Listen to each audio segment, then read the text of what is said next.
केवल शास्त्रों के ही ज्ञाता नहीं, आपको हमारे राजवंश का संपूर्ण इतिहास भी कंठस्थ है।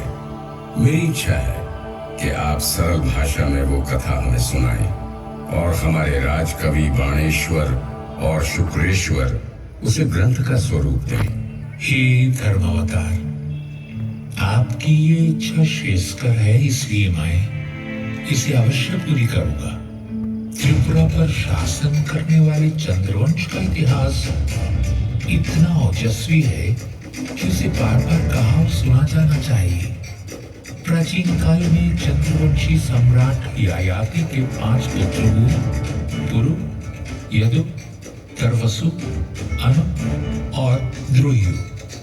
सभी ने अलग अलग दिशा में जाकर अपने राजवंशों की स्थापना की।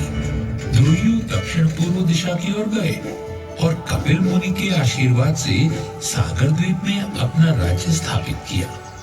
कपिल मुनि ने आशीर्वाद देते हुए कहा था, त्रिवेद नागरिम शुभम। महाराज द्रोयु के 27वें वंशज पूर्व दिशा की ओर गए, जहां उन्होंने किरातों को परास्त किया। वहीं ब्रह्मपुत्र और कपिला नदी के संगम पर एक नया नगर बसाया गया, जिसका नाम त्रिवेद था। त्रिपुरा केवल एक शब्द नहीं, कृपा है शिव और शक्ति की।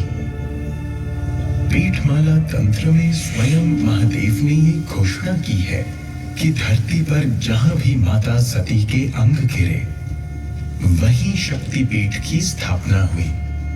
उसी ग्रंथ में संकलित एक श्लोक में कहा गया है, त्रिपुरा में देवी का दाहिना पैर गिरा। पूजनीय देवी को त्रिपुरा सुंदरी कहा जाता है और यहाँ स्थापित शिव का नाम त्रिपुरेश भैरव हुआ। और इस तरह शुरुआत हुई एक कीर्तिवान राजवंश की, जिसने करीब 3000 साल तक आर्यवर्त के इस महान भाग पर शासन किया। महाभारत, पुराण और अनगिनत शास्त्रों में त्रिपुरा का उल्लेख मिल जाता है। इसके अलावा कई प्राचीन पुरालेखों के साथ साथ साहित्यिक ग्रंथों में भी त्रिपुरा का वर्णन किया गया है। मुगल इतिहासकार अबुल फजल आईन अकबरी में लिखते हैं, भाटी प्रांत के पास एक आजाद राज्य है, इसे त्रिपुरा कहते हैं। इसके राजा का नाम विजय माणिक्य है। इस राजा के पास 2 लाख पैदल सेना और 1000 हाथी हैं। त्रिपुरा के इतिहास से तो आप परिचित हो गए, अब इस कथा के सूत्रधार से भी मिल लीजिए। शुभ्र कांति, उज्जवल मुख, उन्नत गुंबद, राजसी छप, सारा विश्व मुझे सम्मान से उज्जयंत महल कहकर पुकारता है। मेरा नामकरण किसने किया, यह रहस्य इतिहास में कहीं खो गया है, परंतु मेरी नींव में मिले ताम्र पत्र पर लिखे संस्कृत श्लोक में मेरा नाम मिल जाता है।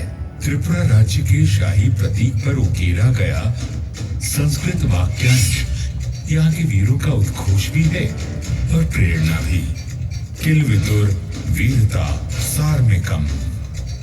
वीरता से अधिक आवश्यक और कुछ भी नहीं। ऐसे महान आदर्श वाले वीरों की भूमि पर शिव और शक्ति परोक्ष रूप में बसते हैं, तो धर्म यहाँ के नरेशन के रूप में प्रत्यक्ष अवतार लेता रहा।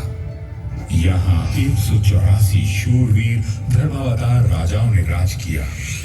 वे संघर्ष के लिए सदा प्रस्तुत रहे और बलिदान के लिए सदैव तत्पर।